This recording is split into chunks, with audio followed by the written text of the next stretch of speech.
আমি আসলে হয়তো খেয়াল করলে দেখে থাকবেন, আমি আসলে লাস্ট কয়েক বছর ধরে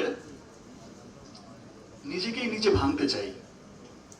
চেষ্টা করে যাই যে আমার একটা সিনেমা যেন একটা সিনেমার চাইতে যেন আরেকটা সিনেমা ভিন্ন রকম হয়। কোন সিনেমার সাথে যেন কোন সিনেমার মিল খুঁজে না পাওয়া যায়। আর এখনো তো তাণ্ডবের লোকেই আছি, চুল কেটে ফেলেছি,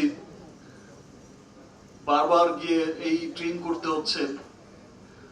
তো আমার বিশ্বাস সবকিছু মিলে তাণ্ডব একটা স্ট্রং গল্পের ছবি, তাণ্ডব একটা ওয়েল মেকিং এর ছবি, তাণ্ডব অনেক গুণী অভিনেতার অভিনয় সমৃদ্ধ ছবি, এবং তাণ্ডব যে টেকনিশিয়ান টিম আছে তারা মন দিয়ে কঠোর পরিশ্রম করে তাণ্ডব করেছে, এবং আমি বিশ্বাস করি যে তাণ্ডব সবার হৃদয়ে তাণ্ডব ঘটাবে।